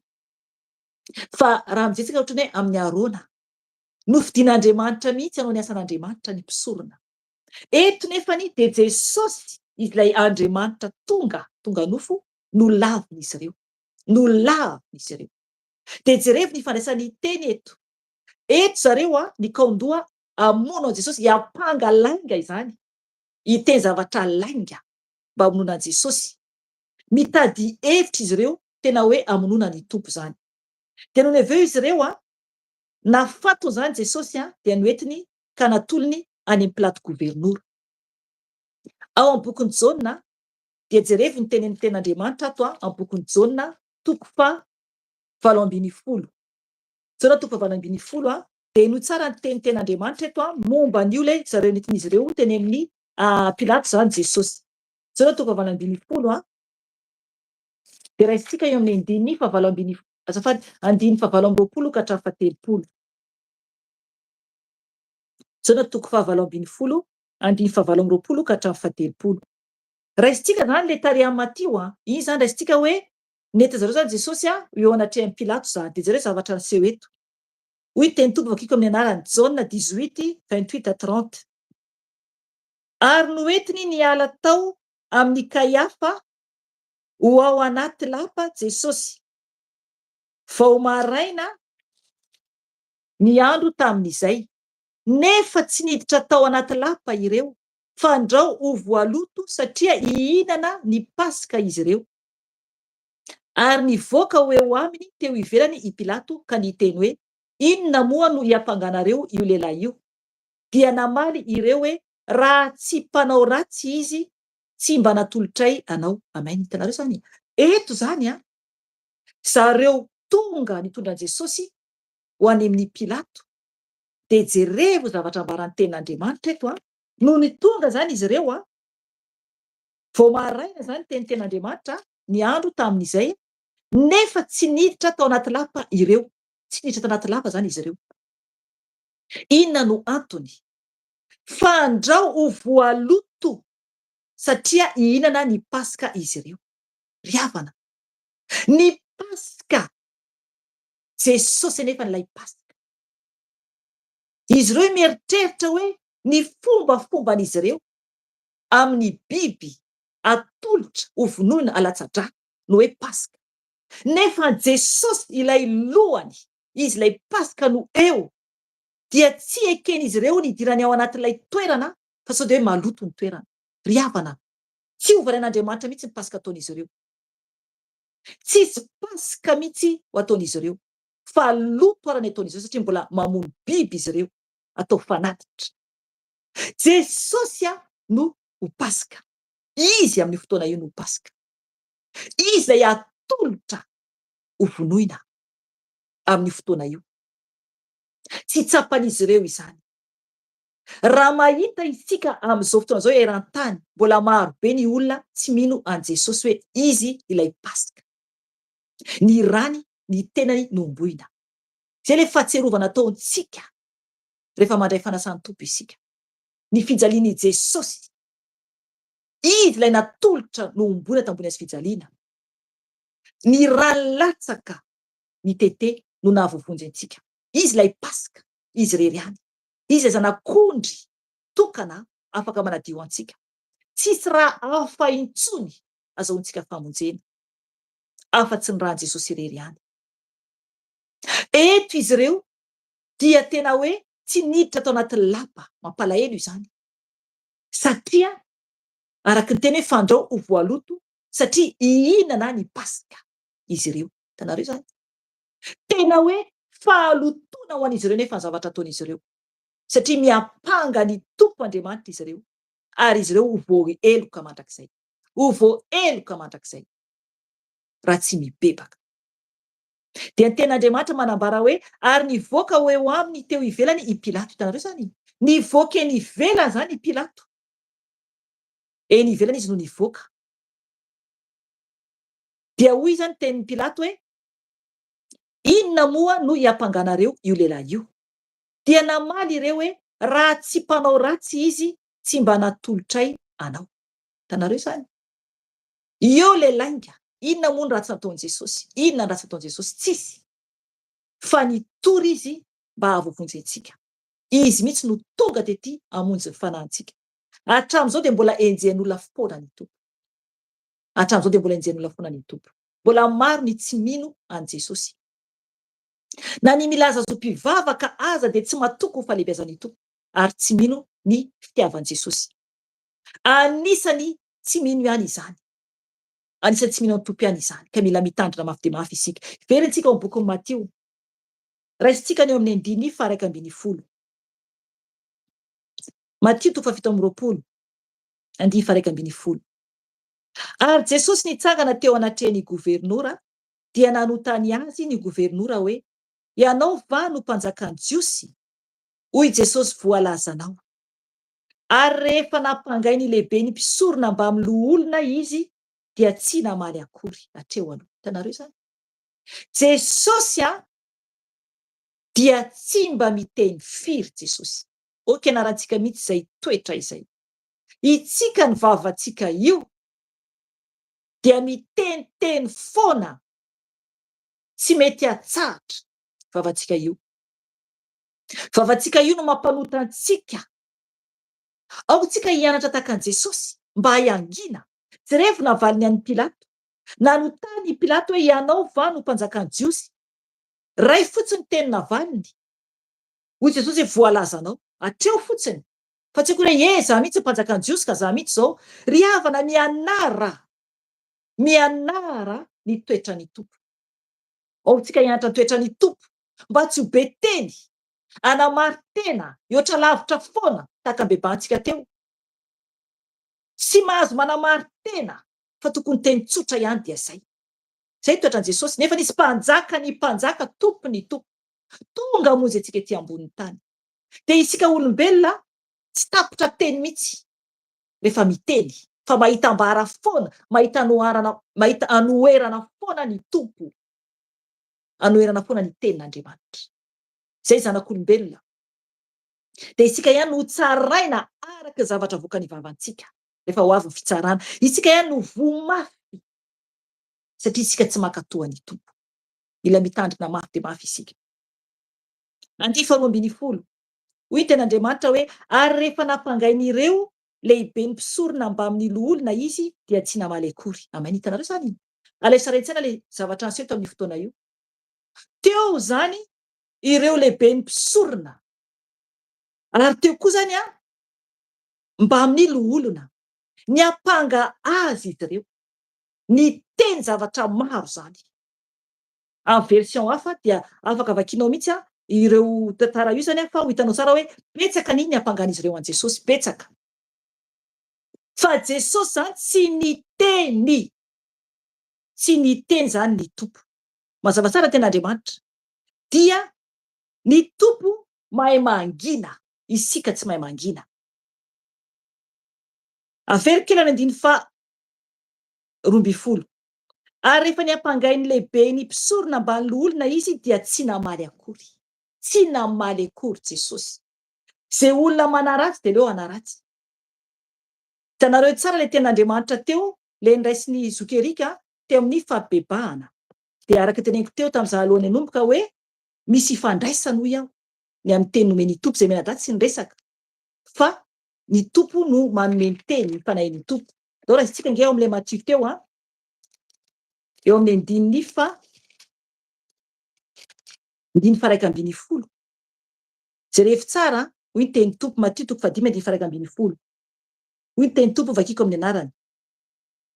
Sambatra ianareo raha tsy ny olona sy enjehiny ary asiany izay teny ratsy rehetra itenenana lainga anareo noho ny amiko. Amen. Hitanareo zany.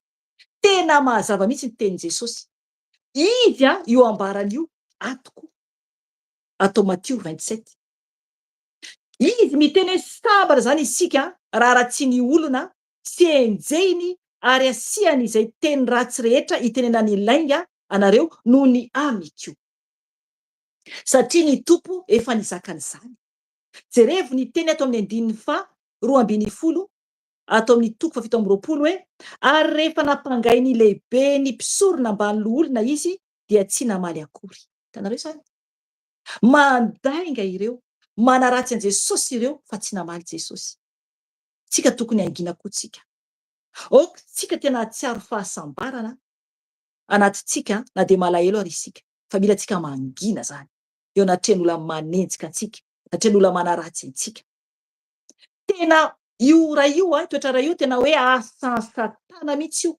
Manaratsy, manapotika, manenjika asa satana mihitsy io. Tena toetra ray tena maharikoriko mihitsy io anatin'ny toetra maro ny devoly.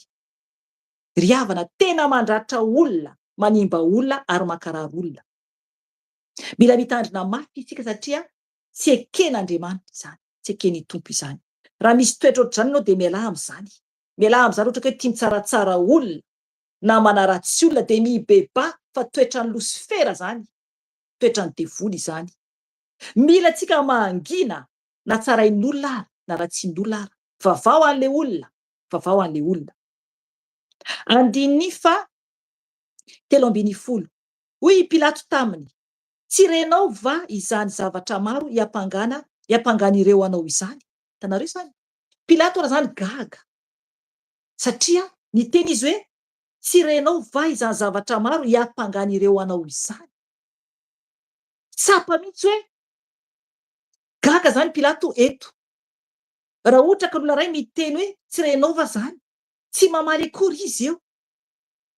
Tsapako eto fa ny olona mandalo anatrehan'i Pilato, misy ny mpamon'olona, misy ny mpangalatra, fa eto Jesosy ilay marina de tsy mamaly akory eo anatrehan'ny mpiampanga azy. Isika ve mba angina? eo anatria zavatra anankiray izay miseho. Mila mitandrina mafy dia mafy isika tompo. 5:10.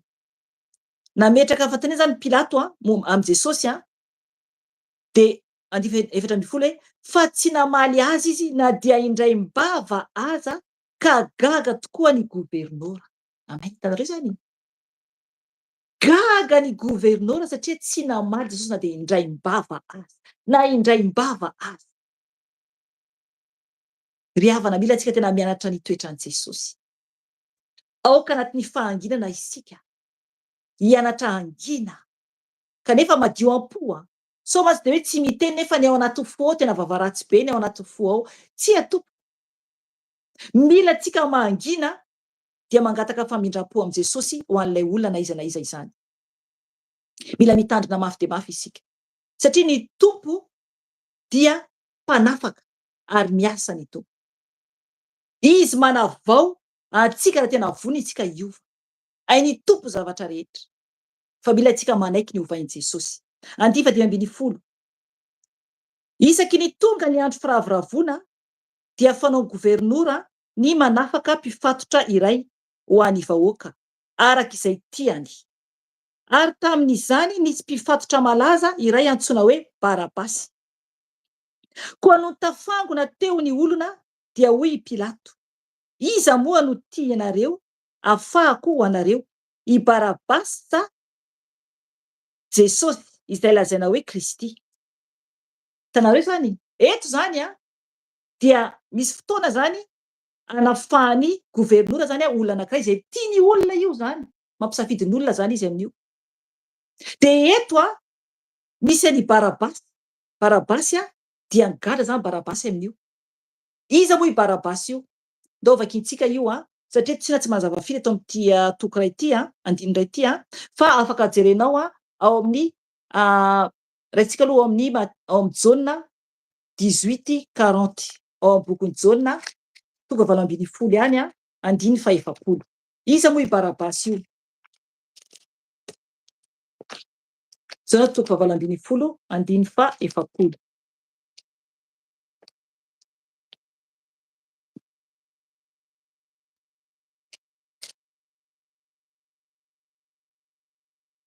Hoy ny teny tompo vakiko amin'ny anarany.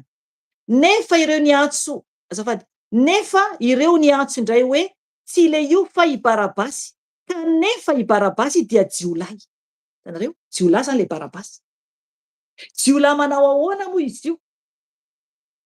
Raisitsika ihany iny eo amin'ny raisitsika indray eo amin'ny Marka 2:20 am'izay mazava tsara aminao iza le Barabasy. Marka 2:20 andiny 7.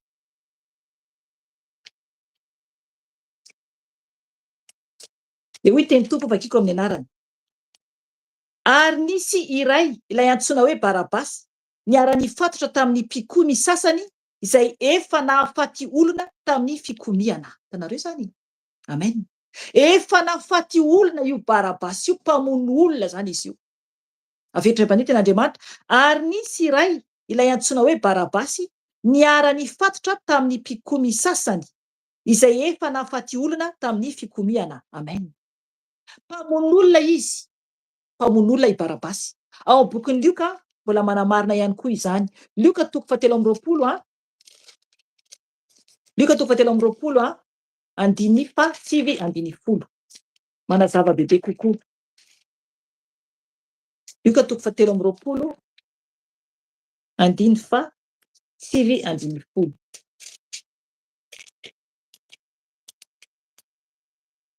Hoy ny teny tompo vakiko amin'ny anarany. Io Barabasy io dia natao tao an-tranomaizina noho ny fikomiana tao an-tanàna sy noho ny vonoan'olona. Hitanareo zany? Sy noho ny vonoan'olona. Amen. Namono olona zany ilay Barabasy, mpamono olona. Jiolahy mpamono olona. Zany hoe tsy miatra izy zany fa namono olona. Ao amin'ny bokin'ny Matio dia ny teny zany i Pilato hoe iza zany no safidiny olona zany. Amena safidy zany ny olombelona eto. Jereo tsara ny tenin'ny Pilato tato. Aveko ndray mpandeha eo amin'ny andiny 7:20. koa no tafangona teo ny olona dia hoy Pilato, iza moa no tia anareo afahako ho anareo, i Barabasy sa Jesosy izay lazaina hoe Kristy? Fizatsika ny teny fantany matsy fa fialonana no naloran'ireo azy. Amen. Hitanareo zany fantany fa fialonana, misy fialonana ao. Olona ratsy zany ireo olona ireo. Ny olona ratsy no mialona. Mialona Jesosy ireo mpisorona, mialona Jesosy ireo olona maro izay tsy mino an Jesosy. Satria ny asa ataony Tompo izy ilay Andriamanitra tonga dia zavatra tsy takatra heverina, tsy hay zanak'olombelona. Izy ireo na misy ny lalàna ary dia tsy mahatsapa ary tsy mahafantatra koa hoe ny tompony Andriamanitra no tonga anao atateraka ny asany ety ambony tany. Fa Jesosy ilay tonga nofy, izy ilay teny, dia izy no enjehina, izy no vonoina. Ka tokony isika tompoko tsy ho kivy. Maro be ny miemotra satria tsy mahazaka na teny kely fotsiny ara. Ry havana, sarotra anay lalàna makany an-danitra e. Jesosy ara eto tsy mamaly akory na dia niapanga azy ireo olona ireo azafady. Niapanga azy izy ireo, niapanga lainga. Niapanga lainga mba hamonoana an Jesosy. Nefa ny Tompo tsy mba namaly akory. Tsy mba namaly akory. Nisafidy izy ireo ny mpamono olona. Nosafidian'izy ireo fa tsy ny Tompo. Ny mpamono olona nosafidian'izy ireo. Rehefa ivoaka nefa le Barabasy, ohatran'ny mpigadrana, olona mpamono olona ve avoakanao? Enao zany misafidy olona mpamono olona dia ina zavatra iseho? Mbola itoy ihany zavatra iseho avy eo satria hoe tian'izy ireo zany izy. Tokony mitandrina mafy isika. Andy 7:10. Ary rehefa nipetraka teo amin'ny fitsarana izy dia nandefa iraka ankeo aminy ny vadiny, ilaza aminy hoe aza manao na inona na inona amin'izany lehilahy marina izany, fa nampahory be ahy androany ny nanofisako azy. Amen. Hitanareo zany ny vadiny Pilato zany nanofy any Tompo izany ny alinan'io. Aleloia. Nampanofisy ny fanahy masina izany. Jerevy ny teny vadiny amin'ny Pilato, ny teny noentina ho any vadiny. Jerevy sara ny teny nambarany ilay vadiny Pilato. Andy 7:10. Ary rehefa nipetraka teo amin'ny fitsarana izy dia nandefa iraka ankeo aminy ny vadiny, ilaza aminy hoe aza manao na inona na inona amin'izany lehilahy marina izany. Hatreo aloha tena nampitandrina izy zany mba tsy hanao ninina an Jesosy satria Jesosy marina, teny mihitsy hoe marina. Fa nampahory be ahy androany ny nanofisako azy. Hitanareo zany nampahory an'ilay ramatoa ny nofy azony nahitan'ny Tompo zany tanatin'ny nofy, satria mazava tsara mihitsy hoe ny nanofisako azy, nanofisako azy. Ry havana, ny Tompo dia mampiseho zavatra tsy takatritsika heverina amin'ny fomba maro samy hafa. Eto ny Tompo dia ny vadiny Pilato mihitsy no nampanofisany mba tsy hanaovanaovan'ny Pilato zavatra tsy mendrika. Eo ambany eo dia fantatsika tsara fa i Pilato dia nanasa tanana izy mba tsy voaroaro amin'ny famonoana Jesosy. Ny hainy vadiny izy zany, ny hainy vadiny izy zany. Ry havana, mila mitandrina mafy dia mafy isika. Ny Tompo no mitsara. Ny Tompo dia be fitiavana ary mbola mamindra fo amintsika izy ankehitriny. Tokony hijoro tsara isika. Fizatsika ny ten'Andriamanitra. 9:20. Ny lehibeny mpisorona mba amin'ny loholona nefa dia nitaona ny vahoaka mba hangataka ny Barabasy ka hampamono an Jesosy. Hitanareo zany fa hoy ny gobernora tamin'izy ireo, iza amin'izy roa lahy moa no tianareo afako ho anareo? Dia hoy izy rehetra i Barabasy. Izy rehetra zany tena i Barabasy, izy rehetra ny arany teny zany. Ary hoy Pilato, ahoana kosa ary no ataoko amin'ny Jesosy izay lazaina hoe Kristy? Dia hoy izy rehetra, aoka omboina amin'ny azo fijaliana izy.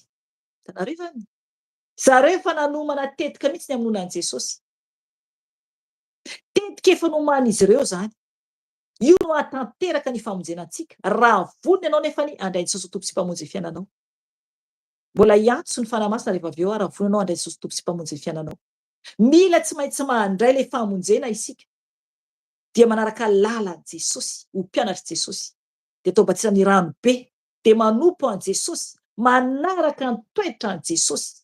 Fa tsy akory hoe iny fa voavonjy ianao dia lasa indray ianao anaonao foana tsy tompoko. Tsy ohatr'izany miaraka amin' Jesosy. Tsy ohatr'izany. Dia eto izany ten'Andriamanitra dia manambara hoe 1:20 fa hoy ny gouvernoura tamin'izy ireo, iza amin'izy roa alay moa no tianareo afahako ho anareo? Dia hoy izy rehetra i Barabasy. Ary hoy i Pilato, ahoana kosa ary no ataoko amin'ny Jesosy izay lazaina hoe Kristy? Dia hoy izy rehetra, aoka omboina amin'ny hazo fijaliana izy. Ary hoy ny gouvernoura, inona ary no ratsy nataony? Fa vao mainka ny antsoantso izy rehetra hoe aoka omboina amin'ny hazo fijaliana izy. Hitanareo izany? I Pilato nanontany hoe jereo fa tena napetrany hoe inona ary no ratsy nataony?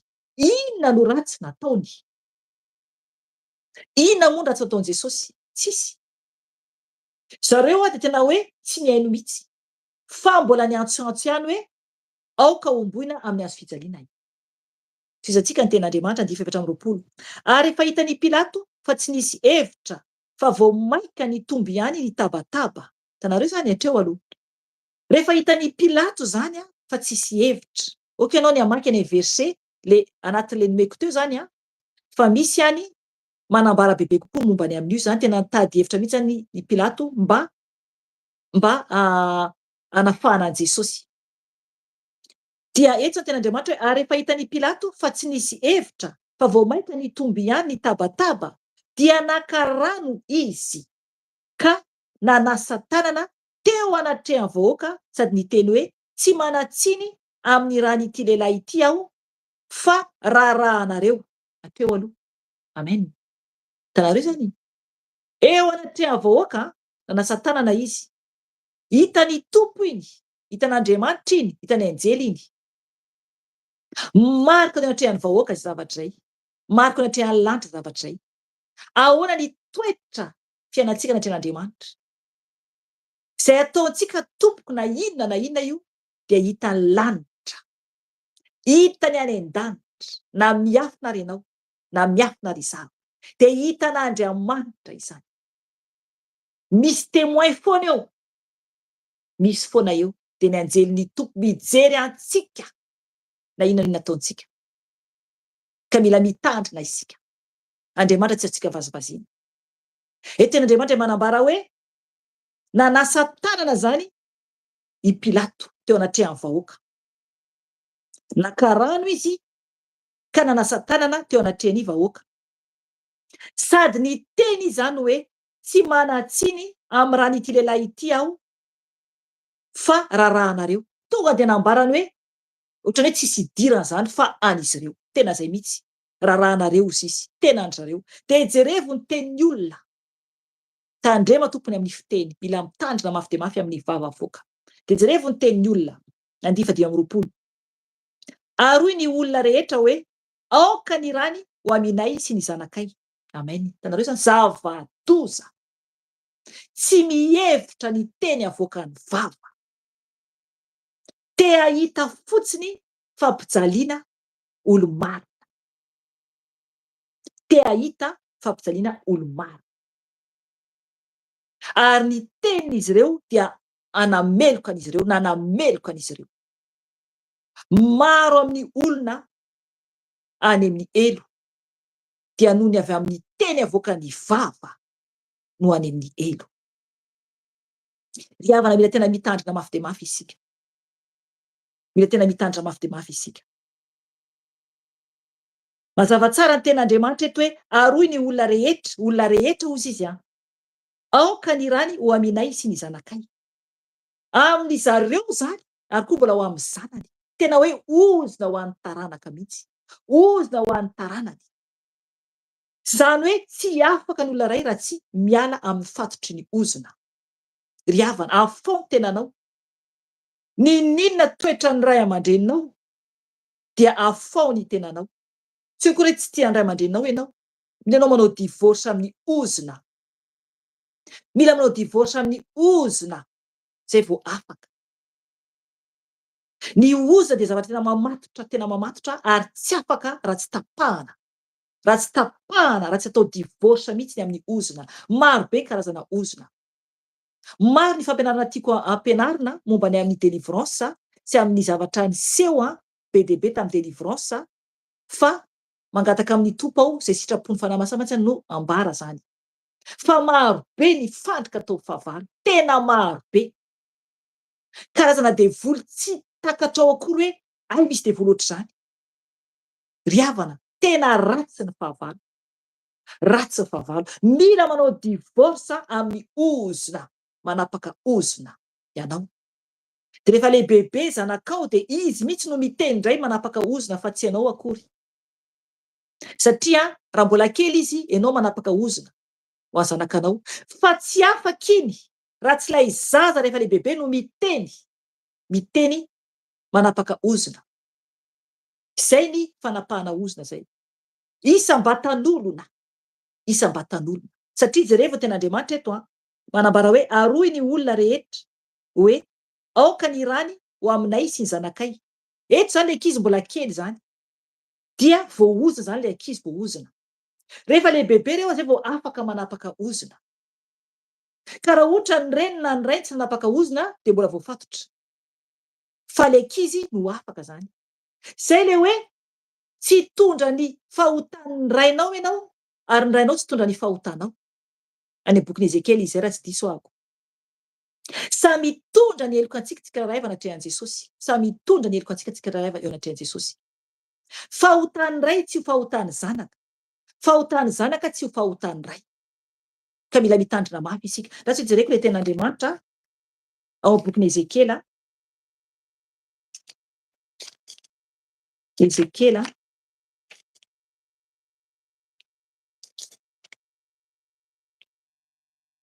saotra ny tompo satria vao namadika aho tonga dia Ezekely 39 no hitako. Hitanareo zay ny atao fanamasina dia namadika fotsiny eto indroa dia izy efa nampahafantarina hoe ataon'i Ezekely zany. Sady mampianatra zany eto mampianatra zany eto amin'ny fanahy masina.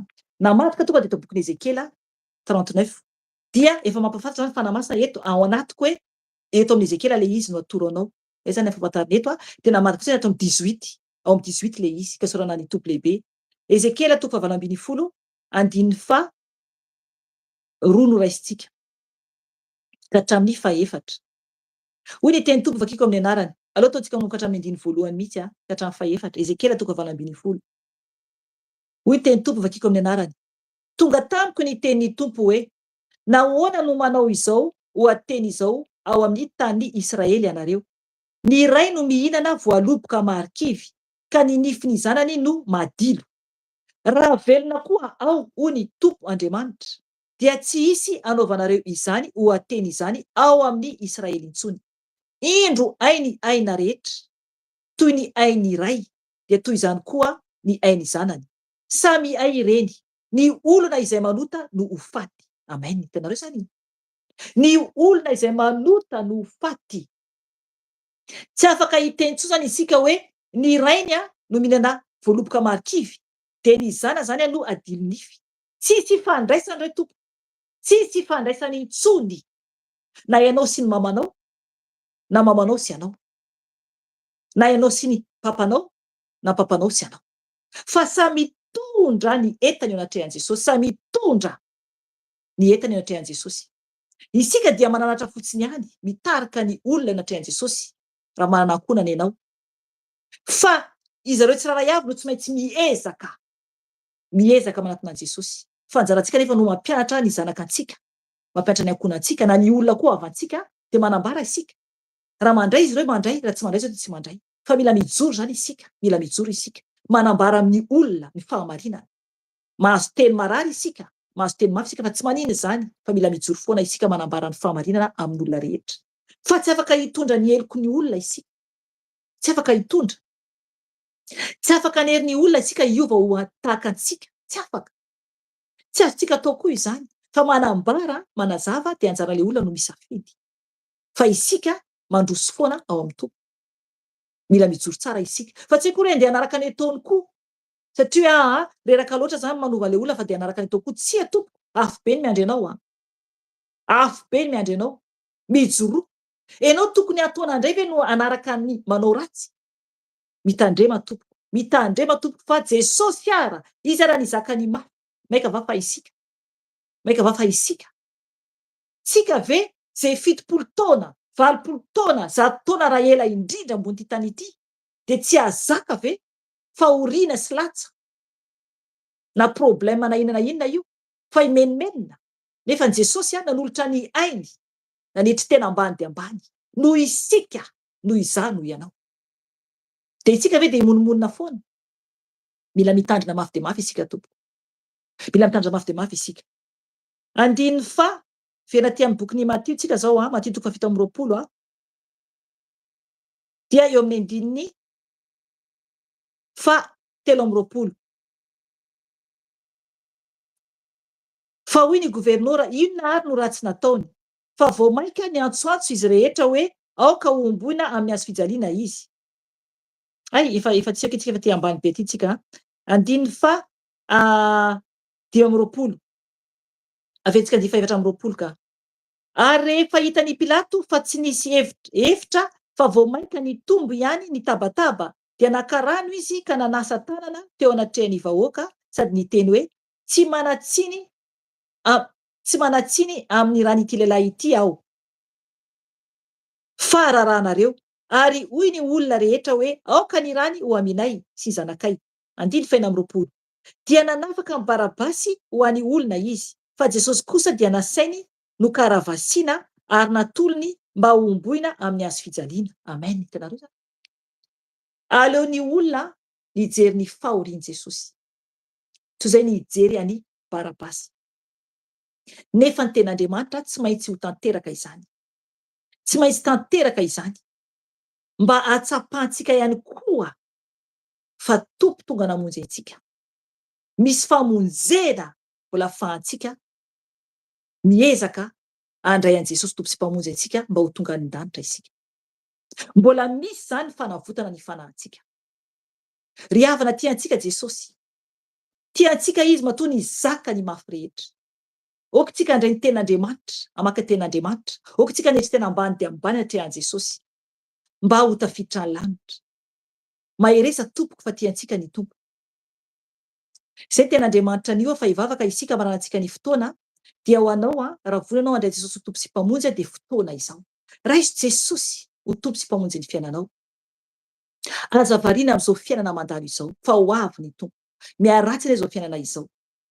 Aoka ianao hibebaka anatrehan'ny tompo, mibeba marina tokoa, mibebaka marina ho iaho. De mandray Jesosy ho tompo sy mpamonjy ny fiainanao.